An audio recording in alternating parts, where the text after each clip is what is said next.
وعلى السلام وعلى آله وصحبه وذرياته وصول وصوله وفور فروعه سيولي لهم الفاتحة. أعوذ بالله من الشيطان الرجيم. بسم الله الرحمن الرحيم. الحمد لله رب العالمين الرحمن الرحيم مالك يوم الدين. إياك نعبد وإياك نستعين. اهدنا الصراط المستقيم صراط الذين أنعمت عليهم غير المغضوب عليهم ولا الضالين آمين. الفاتحة لمؤلف هذا الكتاب الشيخ محمد بن قاسم الواسعي والإمام العلامة أحمد بن حسين ولجميع مشايخنا التي تكون في مقبرة سلاكيني والتي تكون في مقبرة بتبتا كعبد المجيد سجادي وكيي عبد الحميد سجادي مطيبك حسن بن عبد الحميد وكي حامد بن عبد الله وكي عبد الرحمن وكي حسن بن عبد الحميد وكي طاهر بن عبد الحميد وكي عامر بن عبد الحميد وكي عبد القادر بن أحمد بن سيدي وكي أبو شريف بن عبد الله وكي عبد الله بن مويا وكي جسوني بن مستهى وكي جسوني بن مستهى وكي حسدي بن نعمة وأصول أصولهم وفروعهم وزوجاتهم أن الله تعالى يحمينا بحمايتهم ويميتنا بمدادهم وينفعنا بركاتهم وأنوارهم وأسرارهم وعلومهم في الدين والدنيا والآخرة. الفاتحة. أعوذ بالله من الشيطان الرجيم. بسم الله الرحمن الرحيم. الحمد لله رب العالمين الرحمن الرحيم مالك يوم الدين. إياك نعبد وإياك نستعين. اهدنا الصراط المستقيم صراط الذين أنعمت عليهم غير المغضوب عليهم ولا الضالين آمين. Al-Fatihah khususan untuk seluruh jamaah yang hadir ataupun yang menyimak dimanapun berada, khususnya para donatur Masjid Darussalam, para pengurusnya, para aparatur daerahnya, RW dan RT-RT-nya. Semoga ada Allah Subhanahu wa Ta'ala yang hadir, khususnya Allah berikan kesehatan lahiran wa batinan, hajat-hajatnya Allah kabul, kesulitan-kesulitannya Allah berikan jalan keluar, hutang-hutangnya Allah berikan kemudahan melunasinya, anak-anaknya, keluarganya, istrinya dijadikan keluarga yang sakinah, mawaddah warahmah, yang saleh dan salehah, yang musleh dan yang musleh. Dan semoga ada Allah biaya pendidikan anak-anaknya Allah tanggung, dan dimanapun mereka berada selalu dijaga oleh Allah, dilindungi dari maksiat, selalu taat kepada Allah. Bijai Syekh Abdul Qadir Jailani radhiyallahu anhum. Al-Fatihah. A'udzu billahi minasyaitonir rajim. Bismillahirrahmanirrahim. Alhamdulillahi rabbil alamin arrahmanir rahim maliki yaumiddin. Iyyaka na'budu wa iyyaka nasta'in. Ihdinas siratal mustaqim siratal ladzina an'amta 'alaihim ghairil maghdubi 'alaihim. Amin. Assalamualaikum warahmatullahi ta'ala wabarakatuh.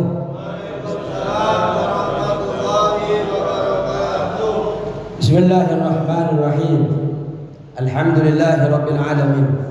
Wassalatu wassalamu ala asrafil anbiya wal mursalin Sayyidina wa habibina wa syafi'ina wa maulana Muhammadin wa ala alihi wa sahbihi ajma'in. Rabbana la ilma lana illa ma 'allamtana innaka antal alimul hakim. Rabbi shrah li sadri wa yassir li amri wahlul 'uqdatam min lisani yafqahu qawli. Amin ya rabbal alamin. Bismillahirrahmanirrahim. Qala musannifu rahimahullahu ta'ala wa nafa'ana bi ulumihi fid dharain amin. Bismillahirrahmanirrahim.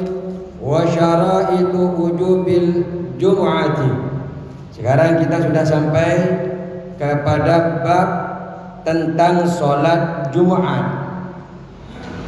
Kalau kemarin, bulan kemarin, minggu ketiga kita membahas tentang jamak sholat, qasar sholat, jamak takdim, jamak takhir. Hari ini kita akan membahas tentang sholat Jumat. Apa saja? Wa syara'itu wujubil jumu'ati. Adapun syarat-syarat wajibnya Jumat. Orang kalau sudah mencukupi syarat yang akan kita bahas, maka dia diwajibkan untuk melaksanakan sholat Jumat. Ada berapa? Syaratnya sab'atu asya'a, ada 7 perkara. Jadi kalau 7 perkara ini berada di dalam diri kita, maka wajib hukumnya sholat Jumat. Tapi kalau tidak ada di dalam diri kita, tidak perlu kita sibuk-sibuk sholat Jumat. Apa? Yang pertama adalah al-islamu, Islam. Orang yang tidak Islam tidak perlu sholat Jumat.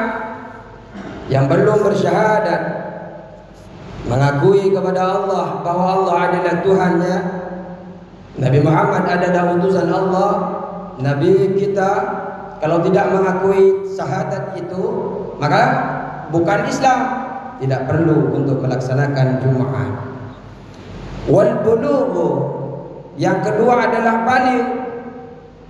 Ada 3 tanda baligh yang sering kita bahas. 1, tanda baligh, mimpi basah. Bagi umur berapa? Minimal 9 tahun, laki-laki atau perempuan umur 9 tahun minimal mimpi basah, dia sudah disebut dengan baligh. 2,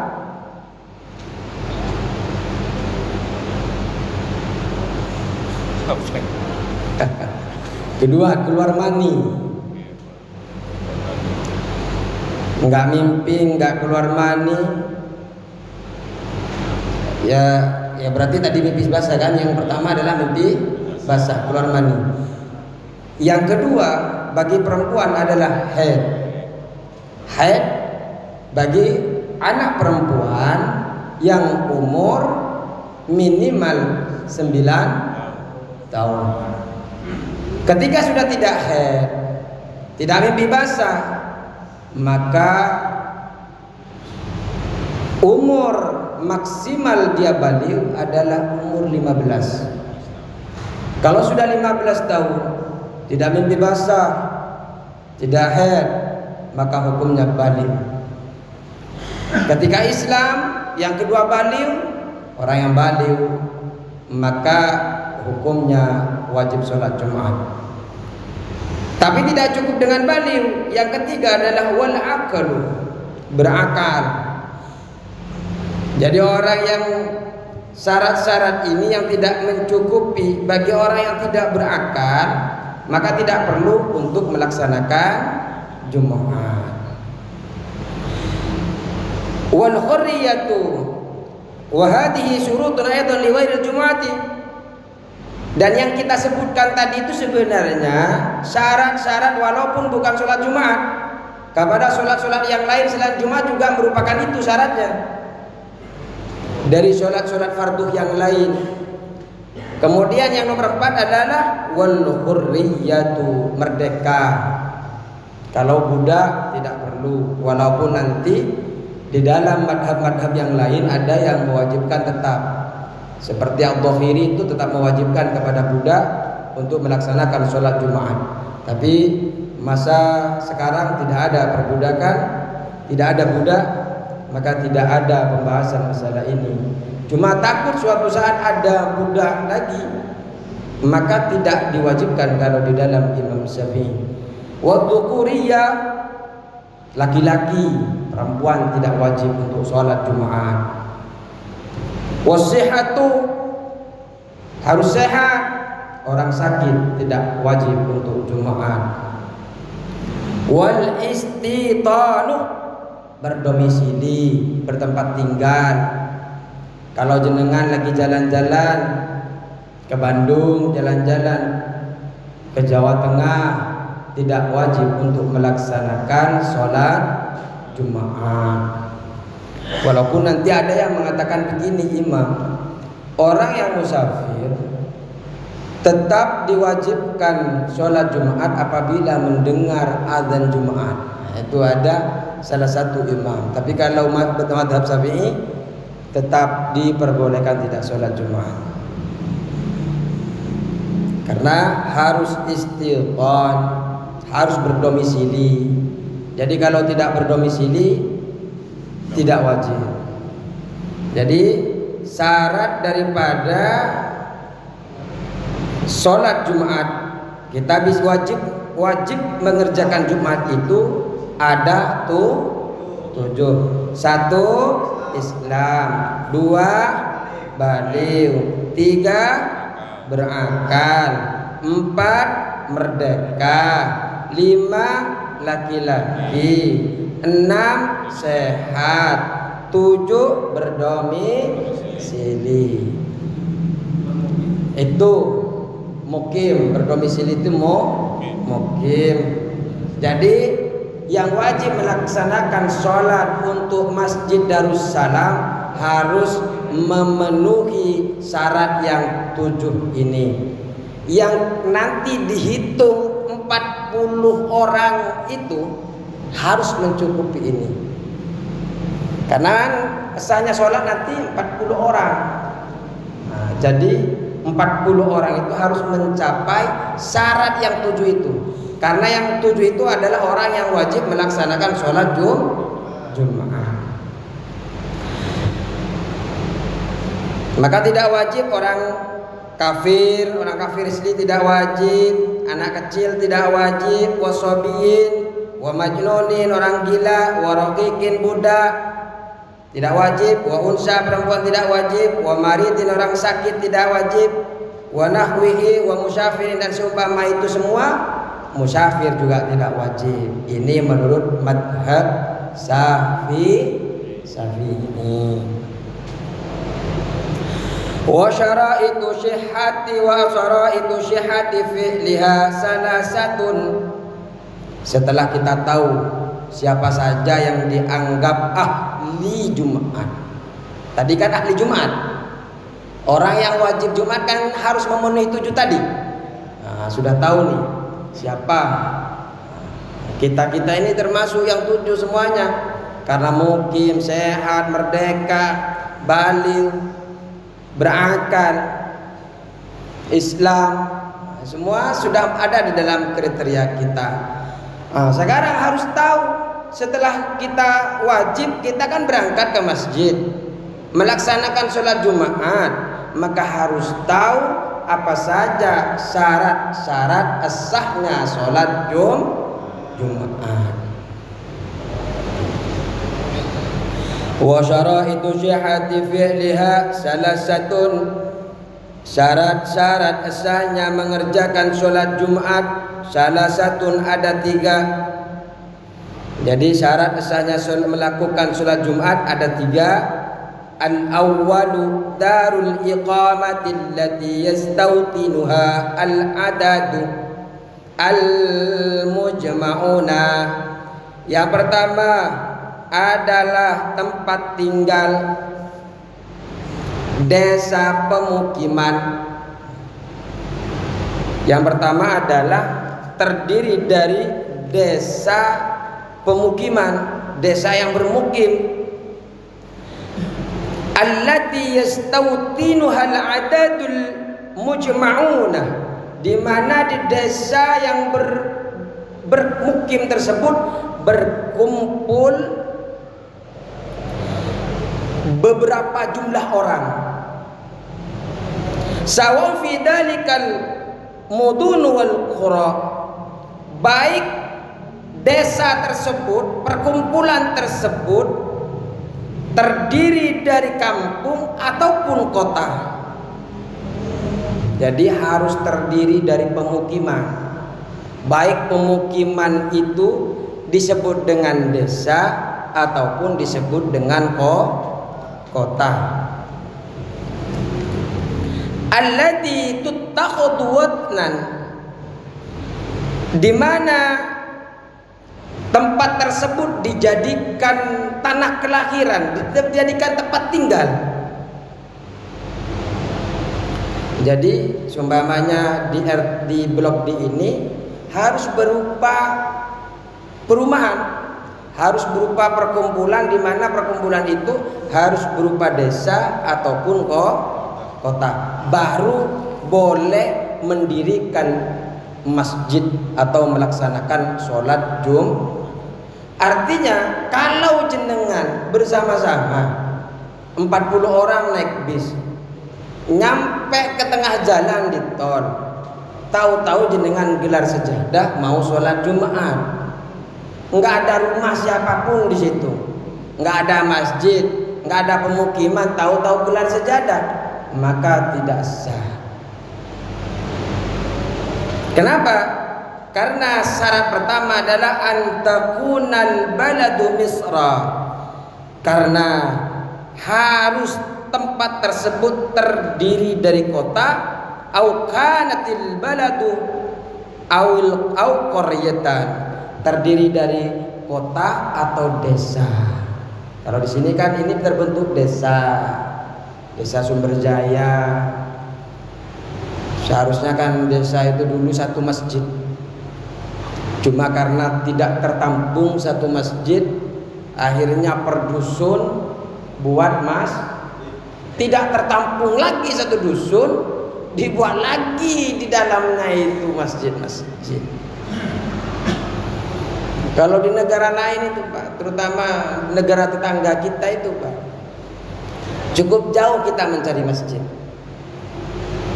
Kalau seperti pendatang seperti saya, kadang itu tidak bisa pergi ke masjid, karena memang betul-betul satu desa itu satu masjid. Artinya kalau di sini Sumberjaya, ini kan Sumberjaya dari mana ke mana? Luas kan? Sampai ke jalan. Sampai Sasa, Kompas. Kalau ternyata di situ masjidnya, kita orang pendatang baru yang bermukim lebih dari 3 hari, cari tempat sholat Jumat itu susah Pak. Apalagi kita sudah menetap 1 bulan. Di luar itu hanya ada yang namanya kayak busway itu. Busway itu kalau di perkampungan mungkin jalan sekitar sejam sekali, 2 jam sekali. Kesulitan kita memang. Makanya luar biasa kalau kita lihat di sini itu, di sini masjid, blok C masjid, blok A masjid, setiap blok ada masjidnya. Tapi kalau negara sebelah itu jauh-jauh. Dan saya merasakan memang jauh sekali untuk bisa ke sana, untuk bisa melaksanakan. Tapi kalau surau, musola itu perkampung ada. Nah, karena memang urbanisasi ya, kesini semua akhirnya padat. Akhirnya setiap blok, bukan hanya setiap desa, bukan hanya setiap kota, akhirnya setiap dusun, setiap anak dusun ini kan bukan dusun di sini kan, di bawah lagi dusun kan. Akhirnya banyak per blok, per RW. Nanti kalau penuh lagi per RT. Kalau sudah memenuhi, terlalu dekat. Ya, ada jaraknya ya Pak. Baik. Yang pertama harus terdiri dari kota atau desa. Wasani ayyakuna al-'adatu fi jama'atil jum'ati 40 rajulan min ahli al-jum'ati. Yang kedua, jumlah di dalam sholat berjemaah itu harus 40 laki-laki. Enggak boleh ada perempuannya 40 itu Pak. Jadi kalau 39, 40 plus 1 perempuan tidak sah. Sholatnya tidak sah, karena ini merupakan syarat sah mengerjakan sholat Jumat. Kalau seumpamanya begitu, ya sholat duhur. Kalau setelah khutbah ternyata nggak nambah-nambah, assalamualaikum dihitung masih 39 plus 1 perempuan, ya sholat duhur Pak.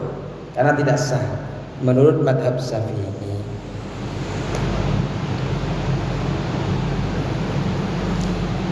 40 itu min ahlil jumu'ah, ahli Jumat yang telah kita bahas tadi. Harus bermukim, harus Islam. Ya kalau yang seperti ini nggak dihitung Pak. Ini nggak dihitung, nggak ada, cuma 1. Jadi 40 itu memang ahli Jumat yang kita sebut tadi 7 itu. Harus bermukim, harus balik, harus berakal, laki-laki. Ada perempuan tidak dihitung. Atau ada orang gila yang masuk, tidak dihitung. Jadi 40. Kalau nanti di sini sholat Jumat ternyata dihitung tidak sampai 40, ya sholat duhur.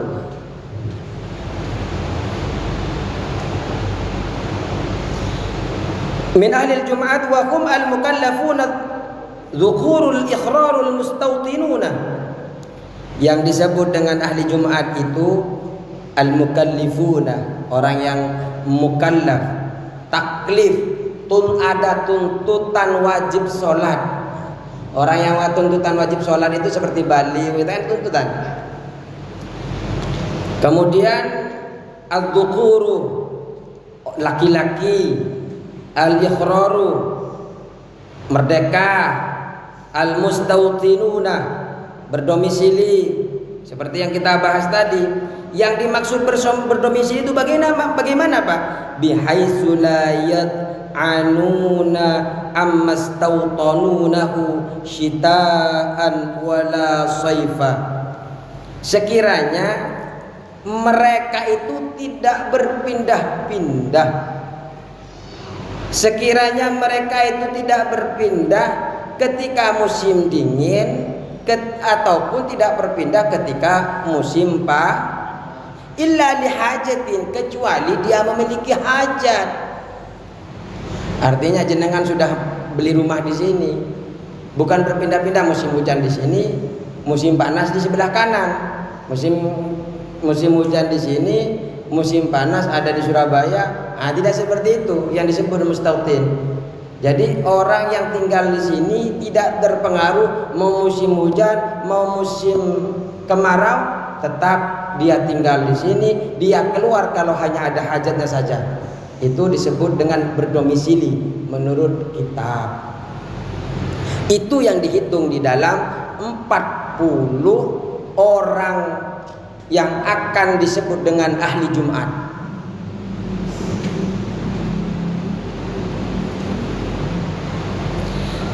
Wasalisu, dan nomor 3, ini yang nomor 3, ayyakunal waqtu baqiyah.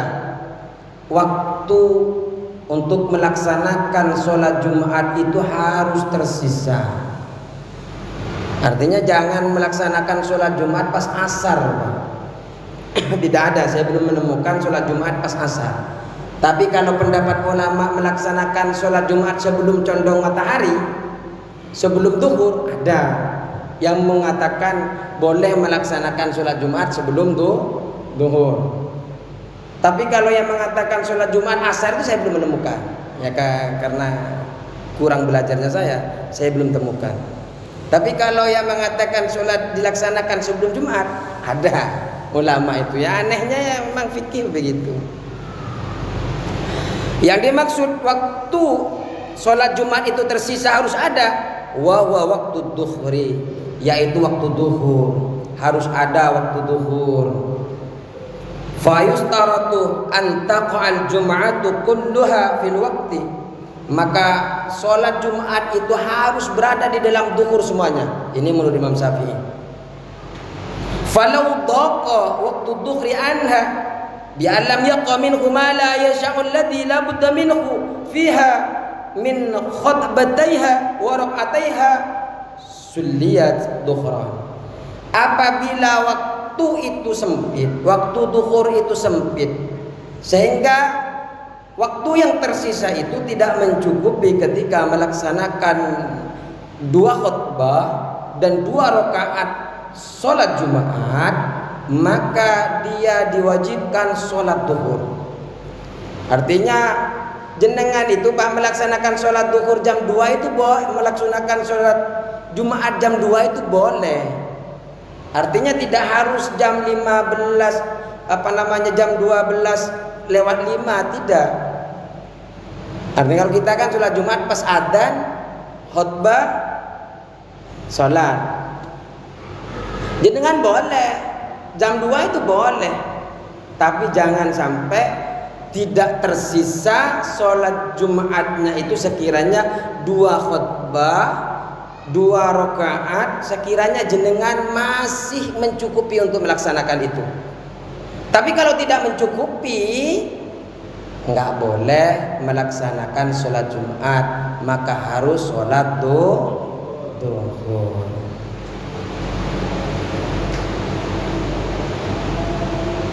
Sulit duhur. Binan alama fu'ila minha wa fatatil jumu'atu sawa'un adraku minha raka'atan amla.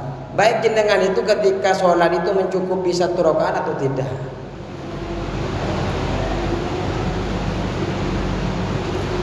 Walau syakku. Nah ini jami'u waqti dhuhri yaqinan aw dhannan, jenengan itu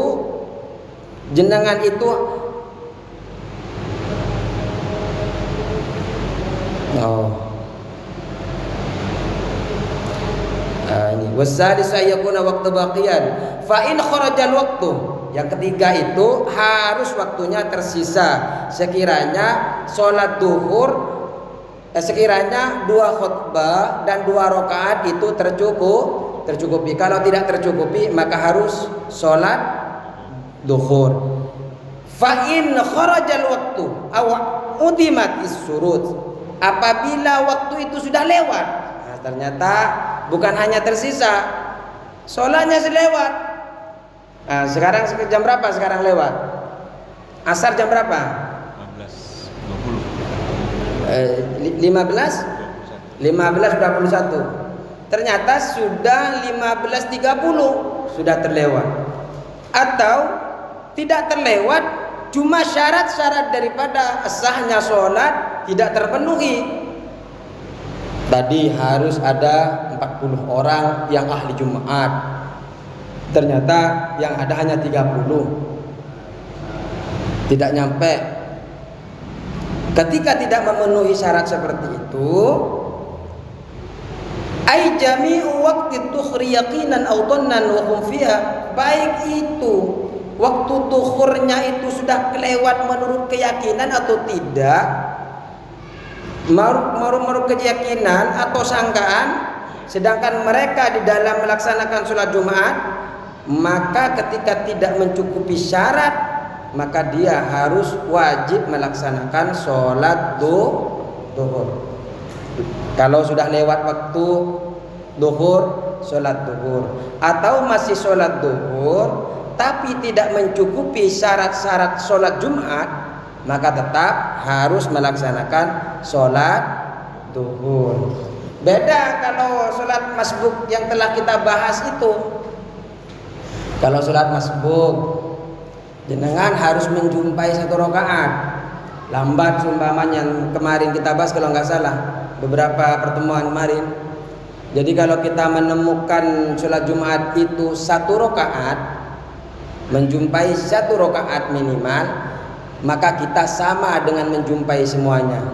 Artinya kita hanya menambahkan 1 saja yang kurang. Tapi kalau kita kurang mendapatkan dari 1 rakaat, ternyata imamnya sudah sujud terakhir, maka kita tetap niatnya sholat Jumat, tapi kita wajib melaksanakan rukunnya itu seperti sholat duhur. Shalla wala nawa wala sholla, kata dalam kitab. Sholat tapi tidak niat, niat tapi tidak sholat. Niatnya sholat Jumat tapi rakaatnya 4. Ya, sholatnya 4 rakaat tapi tidak niat duhur. Jadi kalau masbuk itu jenengan imamnya masih rakaat kedua, masih Fatihah atau masih surat pendek atau lagi mau ruku, jenengan ngikutin, berarti jenengan menjumpai semuanya, hanya nambahkan 1 yang tertinggal. Tapi kalau jenengan menjumpai terakhir, nah itu jenengan sholat nambah 4. Niatnya tetap Jumat, sholatnya tetap niat Jumat, tapi ketika imam assalamualaikum jenengan langsung 4. Makanya disebut dengan sholat tapi tidak nih, maksudnya sholatnya lanjut 4 duhur tapi niatnya adalah Jumat. Makanya kalau ada yang ketinggalan, hati-hati, ini ilmu. Jadi kalau ya, tapi ya masa sampai ketinggalan ya lagi nunggu sumpamanya. Mana ya khutbah kok nggak selesai, nggak kedengeran lagi mic-nya mati sumpamanya. Biasa orang biasa kalau sedekat itu biasanya Pak lalai, biasanya ceroboh. Nunggu imam sampai sholat baru ke masjid.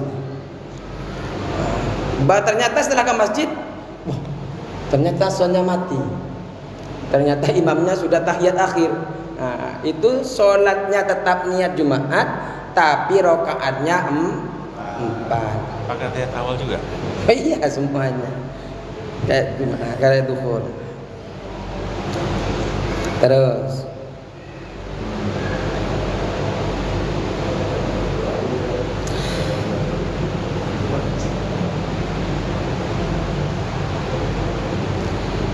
jadi kalau sumpamanya sudah kelewat, kalau sumpamanya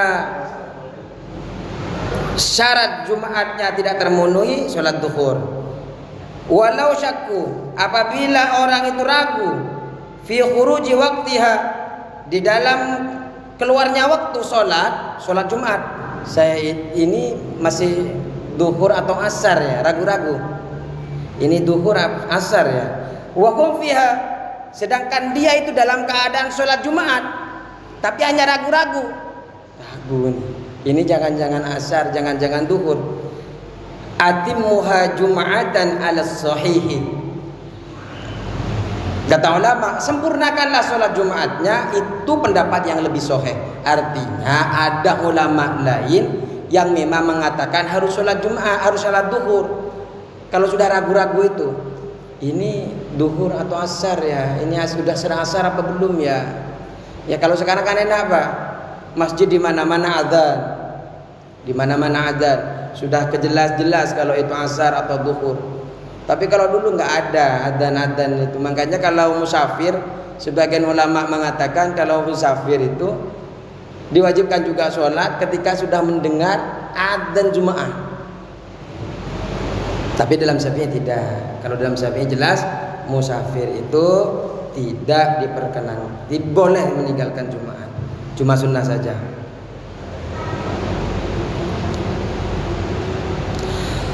Wa faraiduha, adapun fardu-fardunya Jumat, wa minhum, sebagian ulama, man abbar anha bi syurutin, mengatakan ini adalah syarat-syarat Jumat.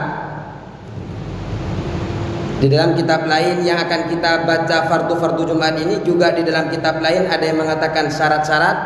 Salah satu, ada 3 fardu Jumat. Kalau tadi kita sudah belajar siapa syarat wajibnya sholat Jumat, kemudian yang kedua syarat sah pekerjaan sholat Jumatnya, yang ketiga yang sekarang ini tentang fardu sholat Jumat.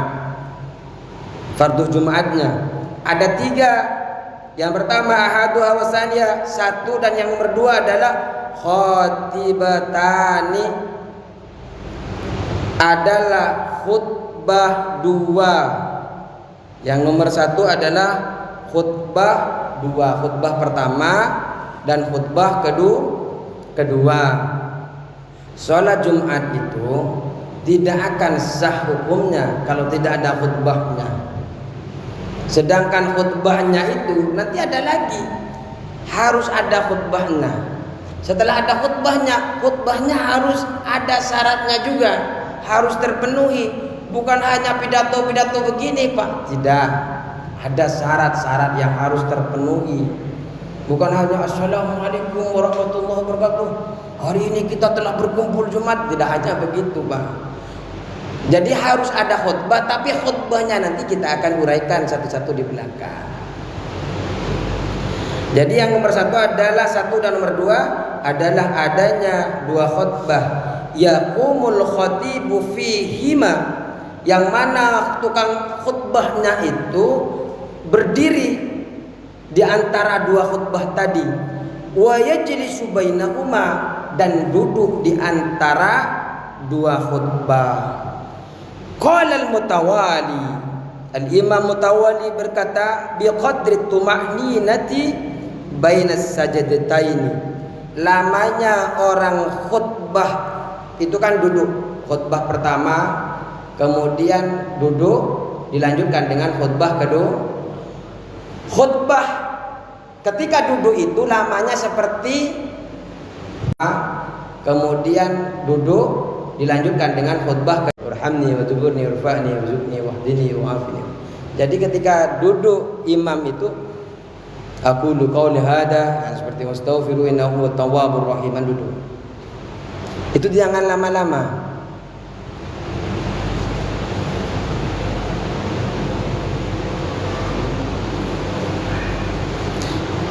Terus walau ajaza 'anil qiyami, kalau seumpamanya tidak mampu berdiri, ternyata khotibnya enggak berdiri, duduk. Boleh Pak jenengan ngikutin imam yang khotibnya enggak bisa berdiri, boleh. Sah hukumnya. Walau ajaza 'anil qiyami, seandainya imam khotibnya itu tidak mampu berdiri, wa khataba qa'ida, maka boleh berkhutbah sambil duduk. Au muttaji'an, atau berbaring, sahah, maka sah. Cuma lucu Pak, khutbah sambil berbaring ya lucu. Ya ayyuhalladzina amanu, ya kan? Ittaqullah haqqa tuqatih, sambil berbaring Pak. Takut ada, maksudnya takut ada. Artinya di situ yang alim tentang khutbah itu cuma satu. Kalau sini kan enggak Pak. Imamnya sakit langsung ada banyak penggantinya. Padahal imamnya jadwalnya sudah. Wah, imamnya sakit kemarin. Alhamdulillah sehat walafiat sekarang. Ternyata yang nunggu imamnya yang akan mengganti ada. Karena suka saking banyaknya dipermudah oleh Allah ilmu-ilmu itu turun. Kalau di Papua apa? Tapi Papua masih ada banyak, masih kan sedikit kan Islamnya sama Papua? Ya, masih minoritas kan? Di Papua ternyata yang ahli Al-Quran, yang ahli khutbah di masjid itu cuma satu, sakit lagi. Maka diperkenankan khutbahnya itu sambil duduk. Enggak bisa duduk, sambil berbaring. Sah hukumnya.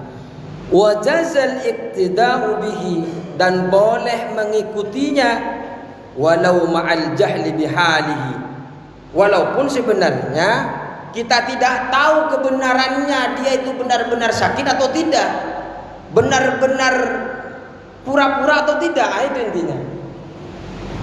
Kita tetap sah. Ya biarlah dia yang pura-pura. Cuma kita sebagai makmum sah hukumnya mengikuti khutbah bagi orang yang duduk atau berbaring.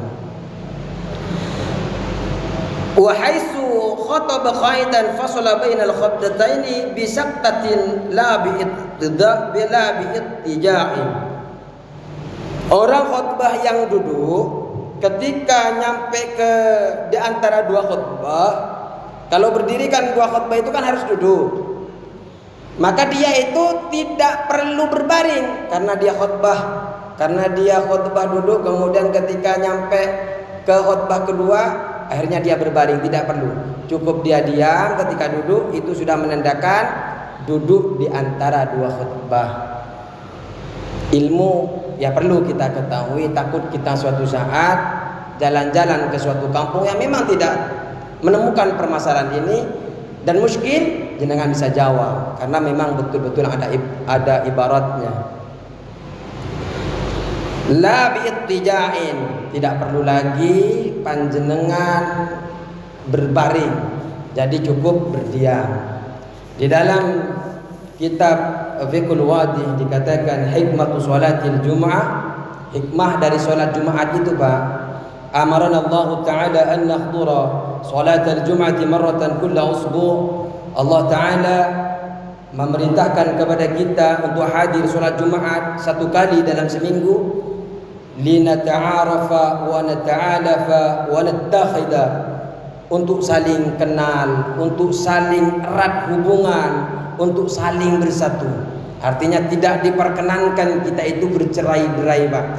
Artinya ini adalah tujuan di antara hikmah yang Allah berikan kepada kita, bahwa kita diperkumpulkan satu minggu sekali itu untuk saling cas hubungan kita, kekeluargaan, saudara satu sama lain, ukhuwah Islamiyah ini harus tetap terjalin sehingga dicas setiap minggu. Wa qad qalu, orang yang ahli hikmah mengatakan, orang yang bijak mengatakan, inna ittihadha quwwatun wa tafarruqa du'fun. Orang yang ahli bijak mengatakan bersatu itu kuat, berpecah itu lemah. Kalau kita ingin menjadi Islam yang kuat, bersatu, kita sering diadu domba oleh pihak ketiga. Masalah yang tidak berkaitan dengan agama kadang dibawa-bawa ke dalam agama. Yang hubungan permasalahannya di luar masjid dibawa-bawa ke dalam masjid. Karena tidak suka kepada seseorang yang ada di dalam kepengurusan, akhirnya enggak sholat ke Darussalam. Jangan, itu setan lagi mengganggu. Hadir, jangan kalah dengan bisikan setan. Itu salah. Kalau jenengan malah dengan adanya itu tambah jauh dengan tempat ibadah ini, berarti ada yang salah dengan pemahaman agamanya. Jenengan ada yang salah dengan niat pergi ke masjidnya. Mau punya masalah dengan manusia, ini adalah rumah Allah. Mau tidak suka kepada siapapun yang ada di masjid ini, hatta sama ustadznya yang ngajar setiap malam minggu, tidak ada kaitannya dengan masjid ini. Hadir terus, sholat terus, makmurkan terus. Kenapa? Tujuan kita hadir ke sini hanya ingin ridha Allah Subhanahu wa ta'ala. Kalau tidak suka kepada pematerinya, tidak suka kepada pengurusnya, jangan sampai yang dikorbankan adalah masjid. Akhirnya yang pertama suka donaturin, enggak donaturin lagi. Saya tidak suka sama salah satu pengurusnya, Ustaz. Salah niatnya. Evaluasi niatnya, evaluasi perilakunya. Mumpung nyawa masih ada di badan kita, mumpung masih ada kesempatan untuk taat kepada Allah. Kalau sudah dicabut nyawanya, sudah tidak lagi kita bisa bertaubat karena sudah terputus amal-amal kita. Wa tafarruqu dhu'fun, berpecah itu suatu kelemahan. Jangan pernah kita pecah. Kita mau yang satunya bermadhab A, madhab B, manhaj A, manhaj B, itu hanya istilah saja. Selagi kita membaca asyhadu an la ilaha illallah wa asyhadu anna muhammadar rasulullah, kita adalah saudara. Jangan hanya furu'iyah, jangan hanya karena beda pendapat tentang cabang-cabang fikih, yang satunya begini, yang satunya begini, dan yang satunya di sini, yang satunya di sini, yang satunya begini. Itu hanya cabang di dalam fikih. Jangan jadikan perpecahan. Kita selagi asyhadu an la ilaha illallah wa asyhadu anna muhammadar rasulullah, kita adalah saudara, harus memperjuangkan, harus selalu meminta ridha Allah Subhanahu wa ta'ala. Kalau berpecah kepada sama yang membaca syahadat, kita tidak akan diridhai oleh Allah Subhanahu wa ta'ala. Adif katanya, sadarilah ila dzalika anna al-imama yakhtubul hadirin, bahwasanya imam memberikan khutbah kepada para hadirin, ya'muruhum bil ma'rufi wa yanhahum 'anil munkari. Khatib menganjurkan, memerintahkan, mengingatkan untuk selalu mengerjakan kebaikan yang ma'ruf dan meninggalkan dari sesuatu yang munkar. Wa bidzalika yata'allamuna marratan kulla usbu' min sama'il mau'idhah. Dengan demikian mereka akan tahu satu kali dalam seminggu dari mendengar mau'idhah al-hasanah yang baik, wal hikamil balighah, yang penuh hikmah, yang sangat sempurna. Artinya khutbah yang disampaikan setiap minggu itu adalah nasihat yang perlu kita dengar.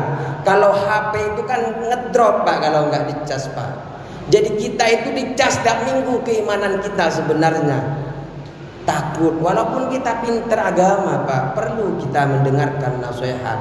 Kadang hati kita yang menutupi. Kalau tidak berzikir, kalau tidak ingat kepada Allah, lalai sedikit, noktah-noktah hitam itu selalu terkumpul Pak. Jadi yang bisa memberikan noktah-noktah ini seringlah mendengarkan nasihat. Kalau kita tidak mendengarkan atau tidak mau mendengarkan nasihat-nasihat, berarti ada yang salah. Hati kita berarti lagi sakit, atau naudzubillah kalau hati kita mati, sehingga nasihat-nasihat yang disampaikan tidak akan masuk ke dalam sanubari. Maka dari itu setiap minggu satu kali di dalam Islam itu ada nasihat-nasihat yang perlu kita dengarkan. Wa yumkinu an naqula inna sholatal jamaah hiya ijtima'un yaumiyyun li kulli nahiyatin minan nawahi.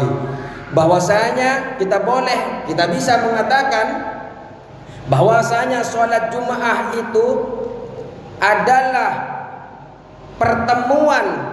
Kalau sholat jemaah biasa itu yang 5 kali sehari semalam, itu adalah pertemuan harian antara seluruh penjuru dunia, penjuru daerah. Jadi panjenengan ketemu dengan RT 1, RT 2, RT 3. Tapi di sini kan masjidnya memang khusus satu RT. Jadi ketemu mau Jumatan atau harian ketemu. Tapi kalau yang lain itu kan Jumatan kan berkumpul di satu masjid. Kalau biasanya sholat harian di musola-musola biasanya. Wa sholatul jumu'ati hiya ijtima'u usbu'iyyun li ahli al-baladi kulli. Sedangkan sholat Jumat itu adalah pertemuan mingguan bagi ahli kota di suatu negara. Jadi Jumat itu pertemuan dari orang-orang yang tidak biasa ketemu, jadi ketemu setiap minggu sekali. Qala Allah Ta'ala, Allah berfirman, ya ayyuhalladzina amanu, wahai orang-orang yang beriman, idza nudiya lis-salati min yaumil jumu'ah, jika diseru untuk melaksanakan salat di hari Jumat, fas'au ila dzikrillah, maka bersegeralah mengingat Allah, wadarul bai', tinggalkan jual beli, dzalikum khairul lakum in kuntum ta'lamun. Orang yang naik Grab adzan, tinggalkan Grabnya, langsung mengerjakan sholat. Orang yang sedang tahunya digoreng, angkat tahunya, mau sholat Jumat, dibiarin gosong Mbak, angkat dulu baru pergi. HP-nya matiin Mbak, takut kebakar.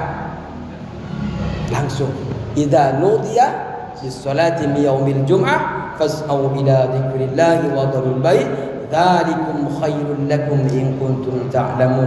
Ini lebih baik kata Allah, cuma kalian tidak tahu. Maka jangan sampai kita termasuk orang yang tidak tahu, yang mana Allah telah mengingatkan kita terus menerus. Jangan sampai hati kita tertutup, mata kita tertutup, telinga kita tertutup. Sedikit Pak, ini karena tentang sholat. Kita diciptakan oleh Allah untuk apa Pak? Untuk wa ma khalaqtul jinna wal insa illa liya'budun. Ini untuk ibadah. Kita sholat untuk ibadah. Ternyata di dalam kehidupan kita, walaupun diciptakan untuk ibadah, kita bisa jualan, ya, kita bisa kerja, kita bisa refreshing. Padahal kita penciptaannya untuk ibadah. Ternyata bisa aktif melaksanakan yang lain. Sama kita dengan HP Pak. HP itu untuk apa Pak? Kita beli untuk alat komunikasi. Tapi di dalam HP itu Pak ada gamenya, ada yang bisa kita setel tilawah Qur'annya, ada WA-nya, ada macam-macam lah. Ada kalkulatornya dan semacamnya. Tapi ketika kita lagi main kalkulator atau kita lagi mendengarkan Al-Quran di HP kita, ternyata ada telepon dari orang lain, tertolak gara-gara kita main kalkulator. Kira-kira sesuai dengan penggunaannya tidak Pak? Tidak. Karena biasanya ketika ada telepon yang nyetel ngajinya mati, Yang kalkulatornya lagi dipencet, biasanya yang keluar adalah nomor kita, karena kita lagi di Berarti kalau kita megang telepon itu, lagi mendengarkan Al-Quran, lagi mendengarkan musik dan semacamnya, ternyata gara-gara mendengarkan musik itu panggilan tertolak, panggilan gagal gara-gara itu, berarti harus diservis, ada masalah. Begitu juga sholat. Kita diciptakan oleh Allah untuk ibadah, tapi ketika Allahu Akbar, asyhadu an la ilaha illallah, tidak buru-buru datang ke panggilan Allah, berarti harus diservis kita ini, Pak. Harus berarti ada masalah ini. Panggilan yang tujuannya kita untuk ibadah ternyata tidak jadi ibadah. Cukup sekian. Besok panggilannya kita lihat. Setelah adzan ini betul-betul datang dipanggil, datang apa enggak? Ditinggalkan enggak gorengannya? Error, kalau enggak datang error. Yang di rumah yang enggak datang, lihat Ustaz, subuh jenengan absen. Kalau sopnya masih tambah sedikit, oh banyak jenengan yang bilang ya, bukan saya. Cukup sekian.